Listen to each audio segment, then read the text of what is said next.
पता चलेगा। उसके बगल में देखिए गड्ढा है, वहाँ पे प्रेस कीजिए तो आपको वहाँ पे पल्स फील होगा। फील हो रहा है? इसका यदि फील हो रहा है तो आपकी गति, हार्ट की गति चल रही है।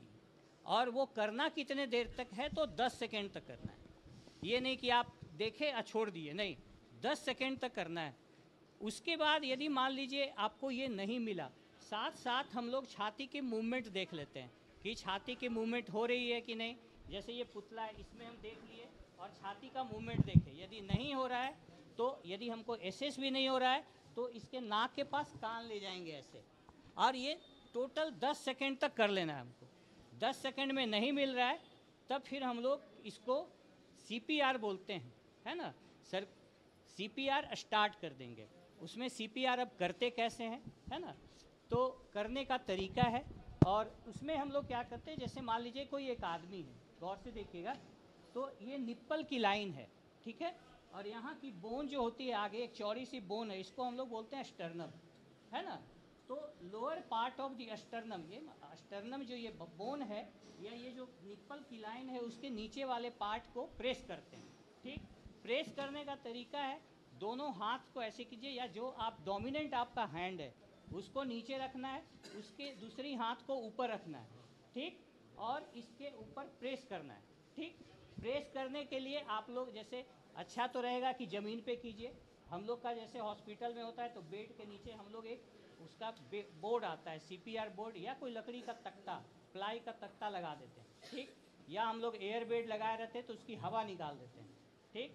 तो हमको करना क्या है, इस हाथ के ऊपर ये हाथ को रखना है और ये स्ट्रेट जाना है, कंधे से हमको इसके ऊपर वजन रखना है, ठीक। और करना है कितने बार, उसका तरीका है। ये तो पहला चीज़ हुआ कि करे कहाँ, तो लोअर पार्ट ऑफ दी हड्डी, ये चौड़ी जो बोन है उसके लोअर पार्ट में करेंगे, या ये निप्पल के बीच वाली लाइन में करेंगे। अब करना कितने देर तक है, मतलब कितना गति होनी चाहिए, तो 1 मिनट में 100 से 120 बार, ठीक। उसके बाद दूसरा चीज़ है कितना अंदर तक करेंगे, तो एडल्ट में 5 सेंटीमीटर तक हम लोग उसका डेप्थ होना चाहिए, ठीक। तो पहला lower part of the sternum में करना है, 100 से 120 बार करना है, ठीक है, और 5 सेंटीमीटर डेप्थ होना चाहिए।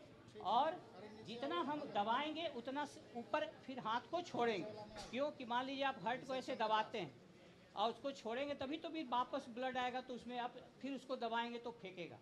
यदि आप उसको ऐसे ऐसे करते रहेगा तो ब्लड तो जाएगा नहीं, तो इफ़ेक्टिव मेरा CPR नहीं हुआ। तो हम यही इफ़ेक्टिव CPR है। अब है कि सांस कितनी बार देंगे और ये छाती कितनी बार दबाएंगे, तो उसमें 30:2 का रिलेशन होता है। 30 बार चेस्ट कंप्रेशन करेंगे, 2 बार सांस देंगे। यदि मान लीजिए हम अकेले पर्सन हैं तो 30 बार सांस दिए, 2 बार 30 बार छाती को दबाए, 2 बार सांस दिए, ये 5 साइकिल करना है, ठीक है। हमको करते रहना तो जब तक दूसरा पर्सन ना आ जाए, और हर साइकिल के बाद वापस इसका पल्स चेक करेंगे, ठीक है। यदि पल्स आया तब तो ठीक है, पेशेंट को ऑक्सीजन लगा के हम शिफ्ट करेंगे।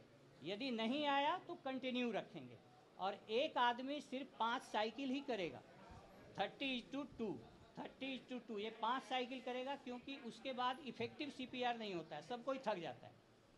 तो हर जो हम मान लीजिए सांस, ये हार्ट दबा को दबा रहे थे, कंप्रेशन कर रहे थे, ये मेरा दोस्त है, ये सांस दे रहा था, तो हम फिर क्या करेंगे, सांस देंगे और ये आके हार्ट को दबाएगा। तो ये हमको हर 5 साइकिल 30:2 का करना है, पल्स चेक करनी है, नहीं होता है तो फिर कंटिन्यू रखनी है। और तब तक हमारे हॉस्पिटल में हर जगह एक कोड ब्लू टीम होती है ना, हमारे हॉस्पिटल में भी कोड ब्लू टीम है। उसके लिए हम लोग का नंबर अलग है, जैसे यहाँ 444 का नंबर है, कहीं भी कोई कार्डियक अरेस्ट होगा तो वहाँ की सिस्टर CPR स्टार्ट कर देगी तुरंत और कोड ब्लू को एक्टिवेट करेगी। तो कोड ब्लू जैसे बोलेगा, यहाँ पे नंबर है हम लोग का, अलग से फ़ोन है, वो 444 दबाएगी, यहाँ रिंग करेगा, उसका फ़ोन अलग है। यहाँ का बंदा पूछेगा, ऊपर से बोलेगा कोड ब्लू, जगह का नाम बताएगा कि general ward, code blue general ward, code blue general ward, 3 बार बोलेगा। यहाँ जो बैठी हुई है रिसेप्शन पे, जैसे ही फ़ोन बजेगा वो तो समझ जाएगी कि ये इमरजेंसी फ़ोन है, कोई भी काम करते रहेगी, पहले वो फ़ोन को उठाएगी वो। और उसके बाद हमारे सारे हॉस्पिटल में माइक सिस्टम, स्पीकर लगे हुए हैं, वो सीधे बोलेगी code blue general ward, code blue general ward. तो वहाँ से क्या होता है ना कि जितने भी कोड ब्लू के ये टीम मेंबर हैं, हमारे टीम मेंबर बनाए हुए 24 आवर्स हैं, सबकी अलग अलग शिफ्ट में अलग अलग है कि यदि कोड ब्लू होगा तो आपको जाना है वहाँ। तो जैसे ही कोड ब्लू एक्टिवेट होता है ACLS टीम वहाँ पहुँचेगी और तब तक वो BLS वाले लोग CPR करते रहते हैं, ठीक है। जैसे वो टीम पहुँचेगी वो उसको हैंड ओवर करेंगे, फिर आगे की काम स्टार्ट होती है। तो यही बेसिक लाइफ सपोर्ट है, उसको डिटेल में हम लोग फिर से समझेंगे, जब करेंगे तब आप लोग को पता चलेगा।